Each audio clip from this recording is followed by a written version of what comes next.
Are we good? Okay. Okay, Brooke. Are we? So this morning, Brooke and I want to show you something. This is, normally Susan shares a resource of the week, right? So our resource this week is Bible Hub. Anyone heard of Bible Hub or anybody use it? BibleHub.com. It's free. It's online. There also is an app, which is handy for your phone. But, oh, there we are. Look. Thank you, Brooke. You're so smart. So this is, y'all are looking at what I'm looking at. So, see, there we go. Oh, this is great. So I wanted to talk just a minute about Bible Hub. Everything that you could almost possibly want is included in here. Many versions of the Bible, pick your favorite. There are lexicons, there are concordances, there are maps. There's just all kinds of stuff on here. But I wanted to show you, let me see if I can do this. There we go. Go with me. Well, no, never mind. You just watch. Don't go with me. Let me do this. You don't go anywhere. We're going to go to 2 Corinthians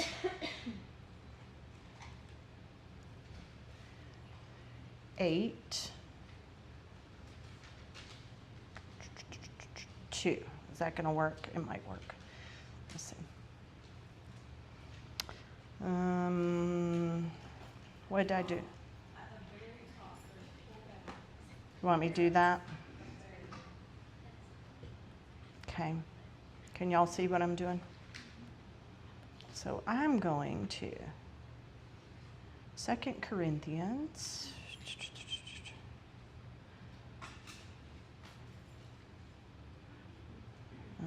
Don't look, you might get car sick. Okay, so 2 Corinthians 8:2. We're going to use this first. So just in case you haven't ever seen this, I wanted us to kind of very quickly go through a word study and what that looks like. So I love words, I love communication. Ask my husband, he'll be like, yeah, she loves to talk. But it also, in my defense, is the way that God has chosen to communicate with us, is through words. So I always remind him of that. So the thing that is so great about doing a word study is when we read our Bibles, we are always, unless you're reading in Greek or Hebrew, you're reading a translation. And you're reading a translation of something that was written literally thousands of years ago. So the words might be the same, but a lot of times there's a little nuance to them. So it can be very helpful to look these words up to see what they mean. So here I have gone to 2 Corinthians 8:2. Sorry, don't mean to make your car sick. And then there is room actually on your, if anybody wants to jot any of this down, you have a blank page right here on purpose. And I like the English Standard Version, so I'm going to pick that one. And then it always pulls up the whole chapter for you so that you're getting it in context. And verse 1, it says, "We want you to know, brothers, about the grace of God that has been given among the churches of Macedonia. For in a severe test of affliction, their abundance of joy and their extreme poverty have overflowed in a wealth of generosity on their part." So the word that I want us to look at is generosity. Generosity. So what do you think it means? What does it mean in English today? When we say someone is generous, what do we mean? They're giving. How are they giving? Lavishly is a great word. They're giving over and above, maybe, right? you might have a normal expected, oh, I'm going to give this much. But oh, Amber was generous, right? She gave more than the rest of us did. So when you come here, if you want to look at these words, go to the lexicon. The lexicon, that's just a place where you study words, right? So I'm still in 2 Corinthians 8:1, but I want verse 2, so I'm going to forward that. And then I'm going to come down here to this word at the very bottom, their liberality, okay? That's that word in their generosity. And we're going to click on that number. And this is the word in that verse for generosity. So let's look at this. Up here at the top, it'll give you kind of the summary. What part of speech is it? How do you pronounce it? I'm not going to try that one.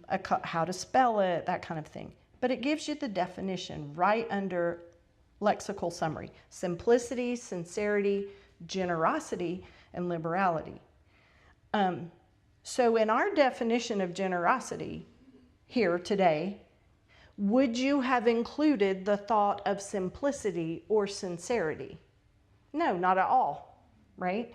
You can give generously and couldn't possibly care less about what you're giving to, okay?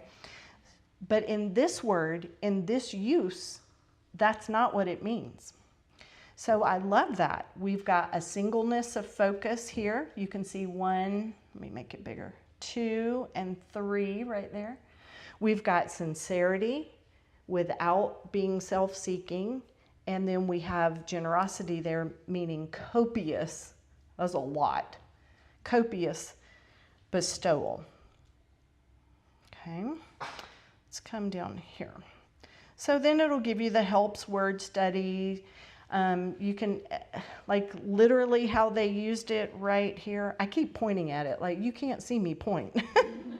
It means singleness. It's a flat piece of paper. It's not folded over where you can hide things. It's just wide open, okay? It's like a piece of cloth that's unfolded. There's nothing hidden in there. I love that.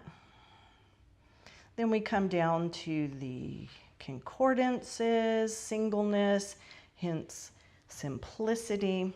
Then we get to Thayers. Remember, I love Thayers, right? So you can see in bold, a lot of it is like in Greek or Hebrew or whatever. So we just skip over that part. Singleness, simplicity, mental honesty. When you're generous, are you being honest? Are you doing it for gain or attention back? Why are you being sincere? Sincerity of mind toward Christ. Okay. Openness of heart here. So it'll give you all these verses. And then when you get down to the topical lexicon, this is good. Strong's Greek 572. All of the words have a number assigned to them. Someone did it a long time ago. So that's the number for this word. But listen to this. I love this. It describes a quality of undivided purpose that results in open-handed generosity. That paper is unfolded, it's open, and transparent sincerity. Whether expressed toward God, fellow believers, or earthly masters, it is a disposition of the heart that refuses duplicity. So we would have to say, to come up with this definition in English, we would have to use more English words. We would have to say, that person is being sincerely generous. Or that person is being generous with no thought of getting anything back in return. They're actually meaning what they're doing. So they're not just giving to get a tax write-off, right? There's some sincerity there. It's single, open-hearted, open-handed. That page is unfolded. sincerity. So, see what you would have missed if we hadn't done this. Now, it'll also give you the historical and cultural backdrop. I love this with a lot of these words, a lot of the words. You'll see that after Jesus and when our disciples, the apostles, are going around preaching everywhere, Paul is the king of this. They're making up words. They're taking words and completely redefining them from the way that the culture used them. So you find that in this little section right here, the historical and cultural backdrop. That just shows you the level of impact Christianity had on the culture of that day, that the whole language was rewritten. Not the whole, I may have overstated that a little bit, but sounded good, didn't it? So under the summary here, we've got this word uniting inner motive and outer action. Your inner motive, and then what you're giving in a life poured out for God and your neighbor. I love that. Generosity pours itself out. It is the singleness that protects from deception, the sincerity that validates witness, and the generosity that spreads thanksgiving to God. Wherever the Spirit produces this quality, the church shines with an undivided character of her Lord. Okay, so clearly somebody added that last little line there. Okay, so generosity, sorry, don't look if it's going to make your car sick. It does me. That's why I say that all the time. So on your back page, if you were going to write, you don't have to write this down. I wrote it down for you in a minute. But it's simple, it's sincere, and it's open-hearted and open-handed. Okay? All right. So BibleHub.com, and there's a whole Bible full of words in here. Okay? Any questions about that?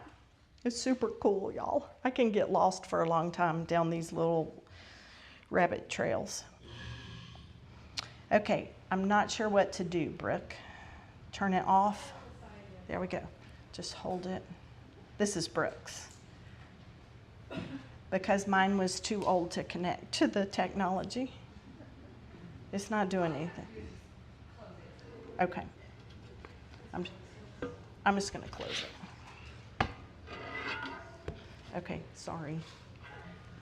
I'm not sure what I was doing wrong there. All right.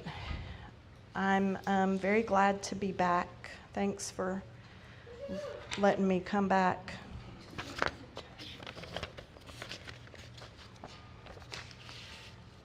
Do you want me to just go ahead and get started? All right. So, all of that about that particular word, generosity, just hang on to it, okay? We're going to see it in a minute.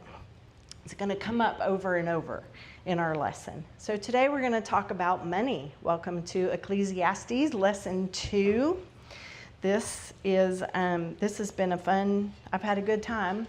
It was a little convicting looking at all of this. I mean, really, we could just ask the question, do you apply that word generous to your giving or to your money? And we could just leave. Like, that's it. So anyway, Susan says I have to say more. So this past week, the last 2 weeks, Tony and I took Emma, our youngest daughter, to England to participate in the University of West Georgia Study Abroad program. She was so excited to get in, and she was so excited to be there. And then she cried when we left her. It was hard. It's one thing when you leave them at college, but when it's in another country, she's fine. I'm fine. Tony's fine. But she's going to be doing first semester at a university in Hatfield, England, and that's about 30 minutes outside of London. It's kind of like we might say, oh, we live in Atlanta to some, I mean, we don't really live in Atlanta. But one of the things that we did, we wanted to show Emma all the things, right? All the England things. So we went to Buckingham Palace. And we were actually in Buckingham Palace while President and Mrs. Trump were at, where were they? Windsor. They were at Windsor, yes. We didn't see them. And I am sure I told way too many people that, no, I don't know him. It was crazy. They're like, oh, I mean, you open your mouth, they know you're American. Oh, do you know? No, I don't know the president. I've never met him. That about every year for about 2 months, they open Buckingham Palace to the public. You can pay to go in and see about a dozen of the rooms. So we did that. We took Emma to Buckingham Palace, and none of us had ever been inside the building. They use the money that they collect from everyone to pay for the upkeep of the artwork. Like, that's specifically what it goes to. So the art, I mean, Picasso, Rembrandt's. We walked around one corner and I was like, I think that's a Rembrandt. I think I recognize that from a book.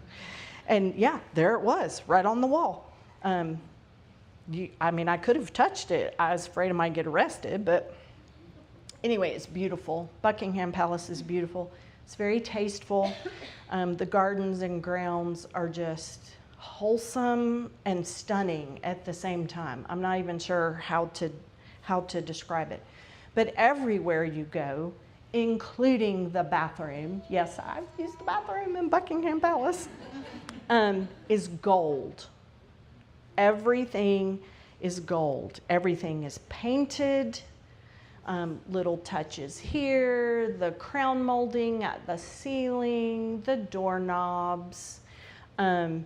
It's built out of gold, or it's overlaid with gold, or it's the thread is gold thread. It's everywhere.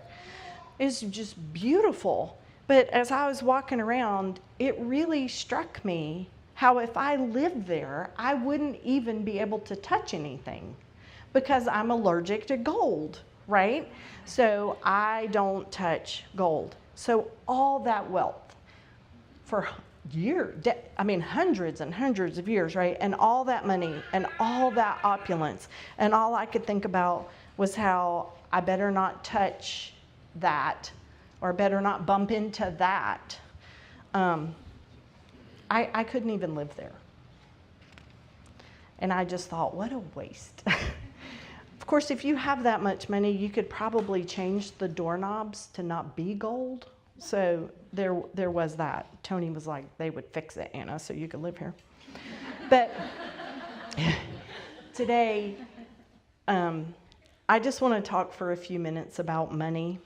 From as far back as ancient times, when people first started bartering and trading this for that, we have assigned a worth to money. And the more of it you have, the more powerful you become. Money has always been one of those good gifts from God. It is a gift from God. And He cares very much about how we think about it, and consequently what we do with it. Money has a purpose. Let me say that again. Money has a purpose for a Christian. Jesus spent a tremendous amount of His time here on earth talking about and dealing with people and their money, or their lack of it. So in Matthew 19, if you want to turn there, you can, but I'll just tell the story real quickly. Anyone know what this story is? This is the rich young ruler, right? So this young man, this wealthy young man, comes up to Jesus and wants to know what he can do to be saved. And Jesus gets to the heart of this man's spiritual hang-up. He cuts right to the chase, as always, right? The ruler asks Jesus what he can do to be saved, but then Jesus tells him he has to sell his possessions and give them to the poor. And the man leaves how? He's sad, he's dejected because he isn't willing to give up his money. Now, of course, Jesus doesn't mean we have to sell our possessions and give away all our money to be saved. That was not the point, not at all. But for this particular person in this story, his money is what he was worshiping. His money was what he trusted in and what he found his joy and fulfillment in. So by not repenting of this idol for him, he showed he was turning his back on Jesus. Okay? So don't hear me say if you sell all your money, you'll be saved. That's not it. But let's contrast this man with the poor widow. The poor widow. Remember this story? She's in Mark 12. I love her. Mark 12, 41 through 44. And Jesus sat down opposite the treasury and watched the people putting money into the offering box. How'd you like to know Jesus was watching you put your money in the offering box? Oh, wait.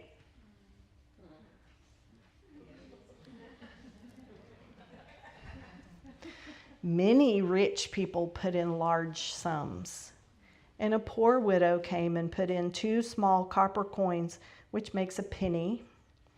And when he called his disciples to him, and he said to them, "Truly I say to you, this poor widow has put in more than all of those who are contributing to the offering box, for they all contributed out of their abundance, but she out of her poverty has put in everything she had,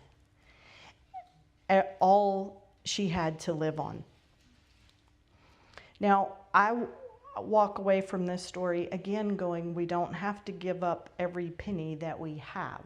We do have responsibilities to pay our bills and take care of our families and things like that.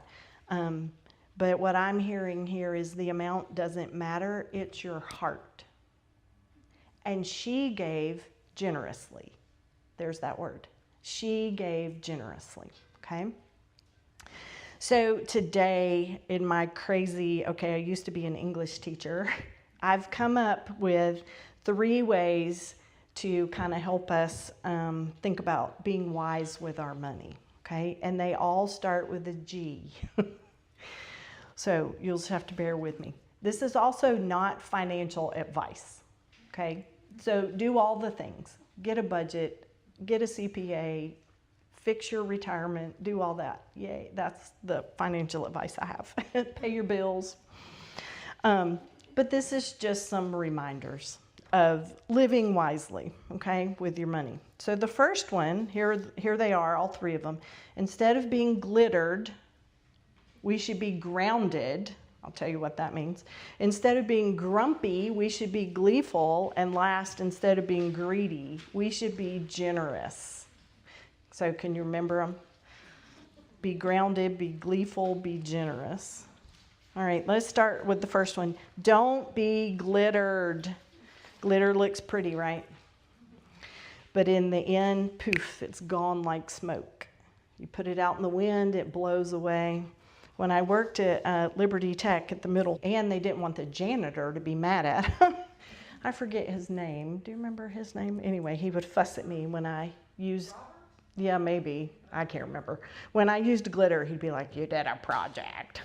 But it goes everywhere, right? It looks pretty, it's shiny, but it goes everywhere. It's worthless. It's more trouble than it's worth. You have to clean up after it for days. You get it in your hair. It clogs up the sink in your classroom. Yeah, that was a low moment in my career. But because the kids loved it, right? The kids would work so hard to make that glitter work, and all it did was poof, disappoint them. It fell off their poster boards. It never worked. They fought over it constantly. Okay, Ecclesiastes 5:10 says, this is Solomon, "He who loves money will not be satisfied with money." We can love money more than we love God, right? That's like loving glitter. Loving money is like loving glitter. It's shiny, but it's going to let you down every time. Expecting money to satisfy you is like drinking the ocean. It looks like it would help. It looks like regular water, but the salt content is so high, right? It only makes you more thirsty. It just makes it worse in the long run. This is actually the point throughout Ecclesiastes that Solomon is making about money. And you'll see that, especially in chapter 5, when we get to chapter 5. But throughout, every reference that he makes about money is how it will not ultimately satisfy you. Money is not trustworthy. It's not stable. It's fleeting. It's not eternal. It is not, it's an idol. It's not worshiping the true God if you are worshiping your money. So take a second and just shout them out. What are some glittery, I just made that word up, monetary pursuits? What are some things that, especially as women, we can go off on these, I want to say rabbit trails, but that sounds so cute. Like these, I mean, we'll just call them sin trails. That might be a little more, less cute, but more accurate. So what are some things that we can get caught up with? Glittery monetary pursuits. And do you mean like what you might spend money on? Yes. Okay. Thank you. Something you might spend way too much money on, or put too much stock in, or Beauty products. beauty products. Because beauty is just fleeting and vain and charm is deceitful. Good. Shoes. Clothes. Purses. Did somebody, purses? Okay. I mean, really, purses. That one didn't. What? Hair dye. That one does not count. Pursuing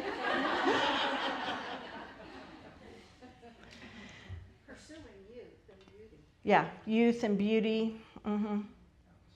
Yeah. Decorations for your home. Yeah. A what? A better kitchen. Now, is there anything wrong with a better kitchen in and of itself? No. But when that's your life, that's your motivation, you're not happy without it, you're willing to sin to get it or sin to keep it, then that's when those red flags start going up, right? A big house, climbing the corporate ladder, anything like that. Any work, money that you are putting all or too much time and effort and energy into. That can be bad. So instead of being glittery, just all the shiny things, we want to be grounded, okay? We want to be grounded. And we want to be grounded in the reality that God owns it all. God owns it all. Can I just say I love the grounded? I was thinking about airplanes when you were talking about money and what you spend it on and that. Yeah, airplanes. Grounded, I'm gonna go tell Bill we need to Keep that plane on the ground. Yeah. Instead, be grounded. All right, I've got some verses for us to look up. You can look them up with me or just listen if you want to. The first one is Psalm 24:1. So whose money is it? Yeah. Psalm 24:1 says, "The earth is the Lord's and the fullness thereof." That just means the fullness. It's everything in it is the Lord's. The world and those who dwell therein, the world, the earth, everything. It's the Lord's. And then in Psalm 50, 10 through 11, God says, "Every beast of the forest is mine, the cattle on 1,000 hills. I know all the birds of the hills and all that moves in the field is mine. Okay? So who owns the cattle on 1,000 hills? God. It's all his. And then in Haggai 2:8, God says, "The silver is mine and the gold is mine, declares the Lord of hosts." Okay? It all belongs to God. We're just here to steward it for Him. And the same is true for all our gifts, right? We talk about, we're just stewards of our children or our spiritual gifts, or God has given me this ministry, I'm going to do it for Him. But sometimes when it comes to our money, we're like, that's mine. This is my money. So, no, we're just stewards of God's money. So Randy Alcorn, can you talk about money without quoting Randy Alcorn? Says, we need to adopt a steward's mentality toward the assets that He has entrusted, not given, but entrusted to us. A steward manages assets for the owner's benefit. He carries no sense of entitlement to the assets he manages. I don't own it, it's not mine. It's his job to find out what the owner wants done with his assets, then to carry out His will. Find out what the owner wants done, and then do it. Ephesians 2:8 and 9 kind of says the same thing, or 8 through 10. Ephesians 2:8 through 10. For by grace you have been saved through faith, and this is not of your own doing. It is the gift of God, not a result of works, so that no one may boast. For we are His workmanship. I just threw all that in to give the gospel. Here's what I'm going for right here. We are created in Christ Jesus for good works. We are created for good works, which God prepared beforehand that we should walk in them. So what does our owner, if we're Christians, want us to do with the assets that He has given us? Good works. Walk in good works. Okay? So what are we to do right there at the bottom of the page? This line, walk in good works. Now, sometimes those good works don't take money at all, right? But sometimes they do. Sometimes they do. So, what if we think of money instead of something we're entitled to? And it's easy to kind of feel that way, right? Like, if I work a job, I am legally entitled to that pay here in America. So there is that sense of it. But when you're looking at it spiritually and how this comes from God, it's a good gift from Him. Money is given to us as a tool to use for God's kingdom, to further and glorify Him and His kingdom. So let's make another list real quick. What are some ways that we could use God's money to further His kingdom?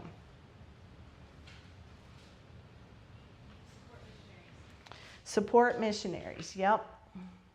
Yeah. And we love our missionaries. We want to give them money, right? What else? Making a meal for a new mom. Support the local church. Yep. Support your local church. Give to your local church. Yes, good. Donating unused car. Sure. Donating your unused car. Yeah. That's good. Meeting needs, yeah. Like what? What are you thinking? I'm thinking just somebody's in need of something and you have the ability to supply that, fill that need. Instead of hoarding it. Yeah, we're going to talk about that in a minute. How about pay a medical bill for someone, support your mother-in-law if she needs help, give a college student gas money to drive to church, to make sure that they're able to actually, college students are usually poor as church mice. Pay someone's mortgage that month. There are a lot of very practical ways that we can meet each other's financial needs, right? And they're not always very hard. I think sometimes we just need to get in the habit of start looking, start praying. Ask God, what can I do? How can I use this money for you today? How can we further God's kingdom with our money? All right, next. Number 2, let's not be grumpy. Okay? We can't be grumpy. 2 Corinthians 9, 5 through 7 says, "So I thought it necessary to urge the brothers to go on ahead to you and arrange in advance for the gift you have promised." This is Paul talking.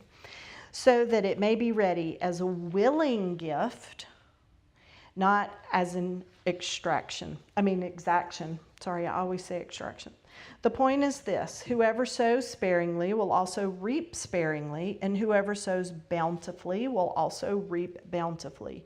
So one must give as he has decided in his heart, not reluctantly or under compulsion." That's halfway through verse 7, but let's stop there for a sec. Not as an exaction. What does that mean?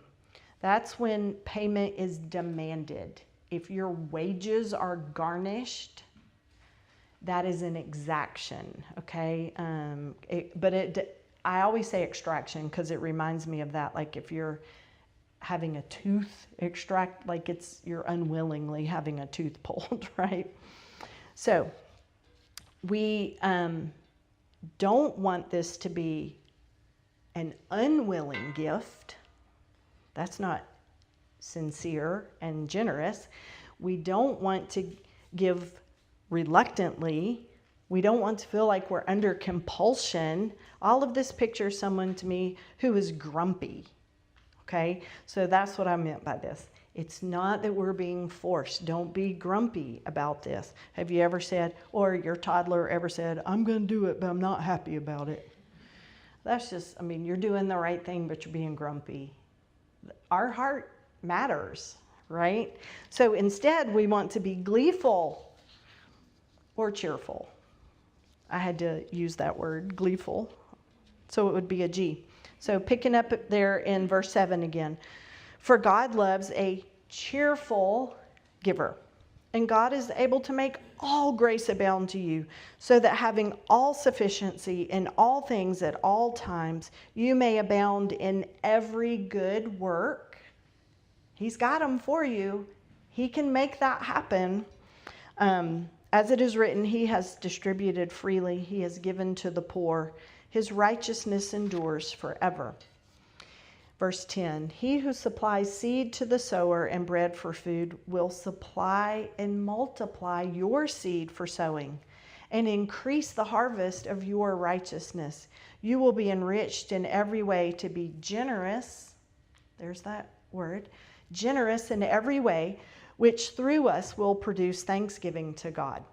For the ministry of this service is not only supplying the needs of the saints, but is also overflowing in many thanksgivings to God.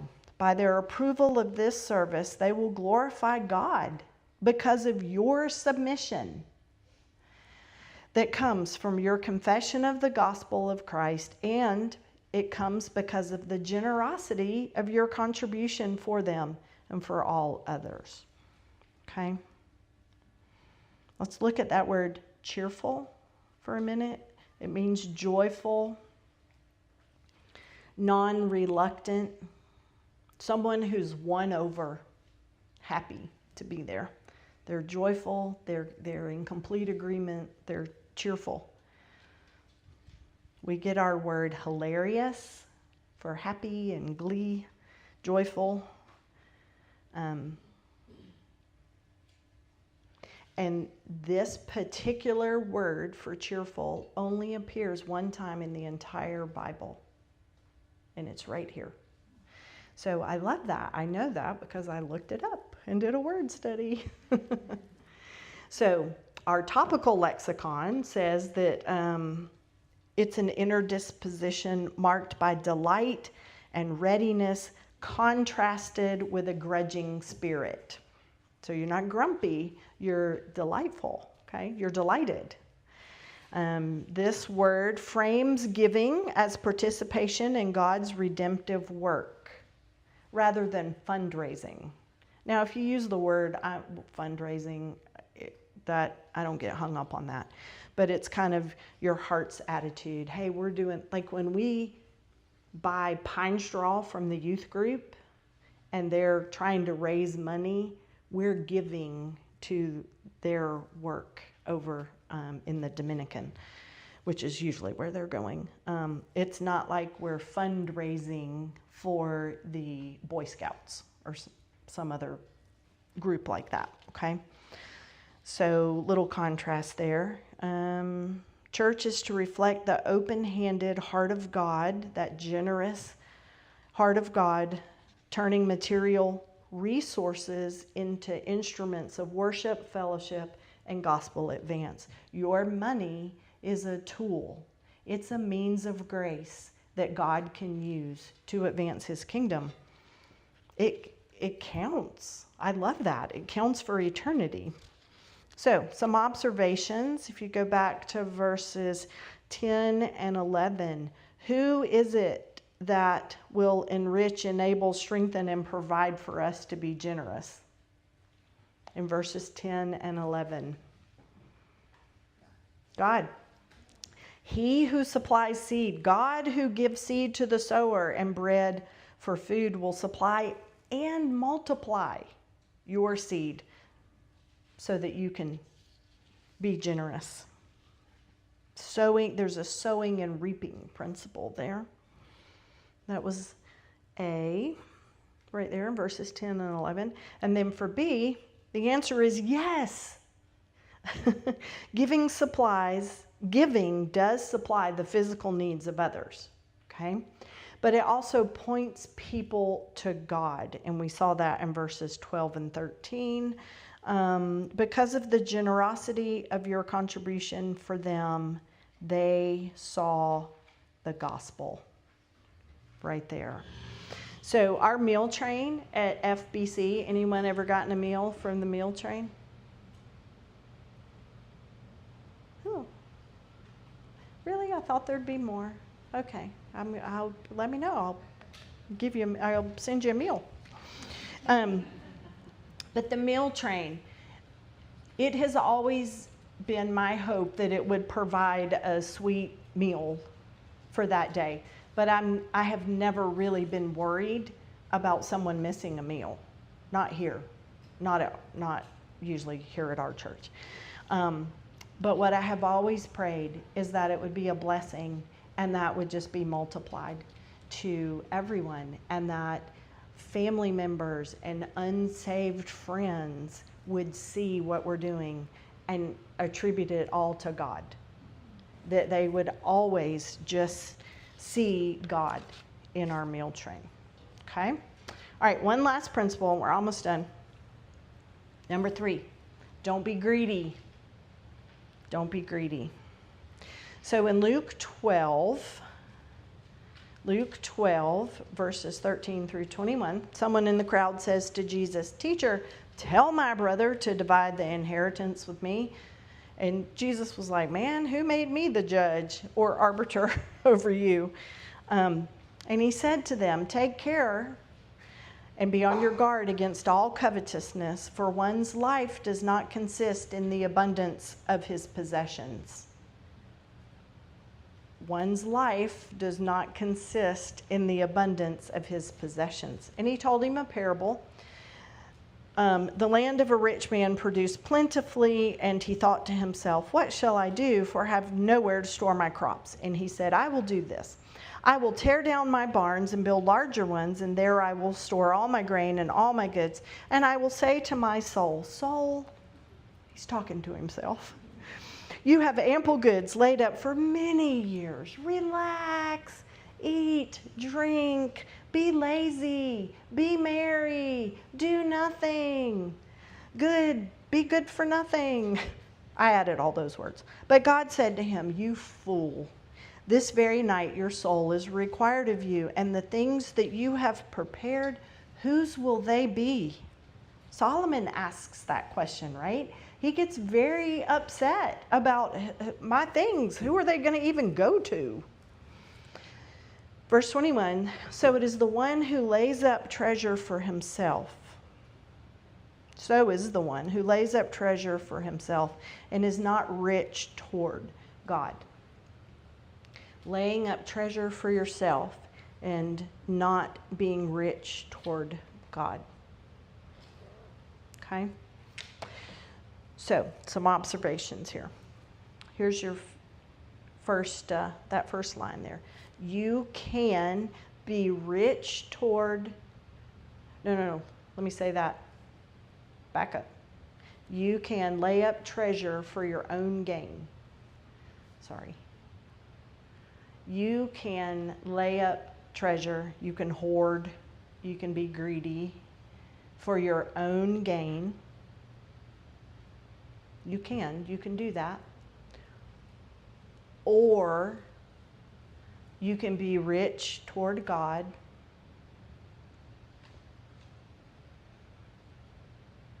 So you can lay up treasure for yourself, or you can lay up treasure for God. You can be rich toward God, but you can't do both at the same time. You can't do both.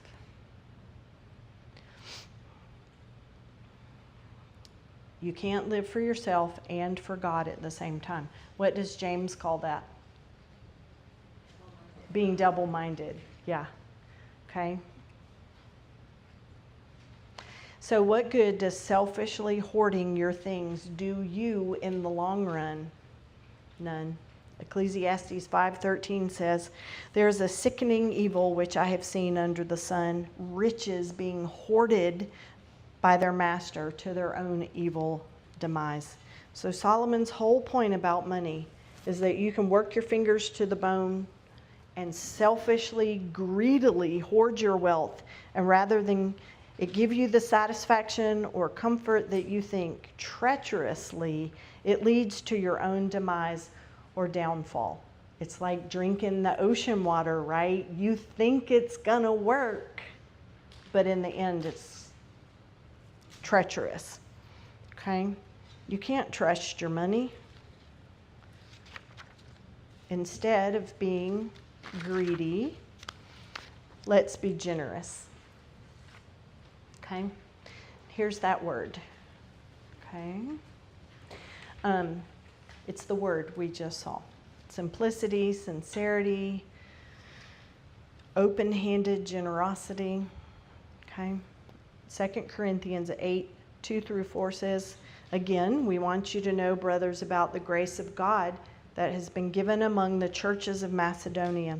This is a sweet story. In a severe test of affliction. I have no idea what they were going through, but if Paul called it severe, we're going to go with that. Their abundance of joy and their extreme poverty have overflowed in a wealth of generosity. There's that word, a wealth of generosity on their part. For they gave according to their means, as I can testify, and beyond their means even, of their own accord, begging us earnestly for the favor of taking part in the relief of the saints. So just some quick observations here, and then I'm done. Look at the juxtaposition, the contrast of wealth of generosity versus extreme poverty.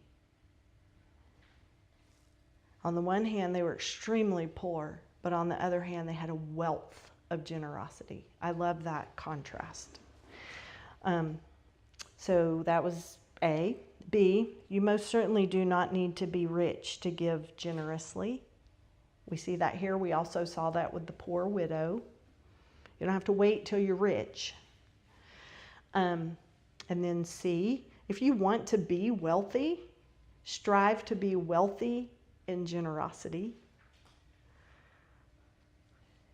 And then D, this one got me. When you go back to that last little line there in verse 4, they asked earnestly and politely. They asked politely for the favor of taking part in giving money. No, they begged. They begged to participate. That just slayed me. How often do I beg God to let me give money to someone? And they were going through their own extreme trial. Like it's amazing. So, in conclusion, sorry, Susan. There are so many wise practices that we can have about money, right? And we could talk for weeks and weeks. But I would ask, whose glory is your money showcasing? Is it showcasing yourself, or is it showcasing God's glory? The tool and good gift of money, how's it being used? Are you grounded, remembering it's God's money anyway? Are you gleeful? Are you a cheerful giver? And lastly, when you do give, in whatever way, are you generous? Okay, yes, I will pray. Let's pray. Dear Lord, we do thank you so much for the gift of money that you have given us. We just humbly acknowledge that it's yours, and we are here just to steward it. Give us wisdom to do that in a way that glorifies you instead of us, and in a way that advances your kingdom. Thank you so much. In Jesus' name I pray, amen.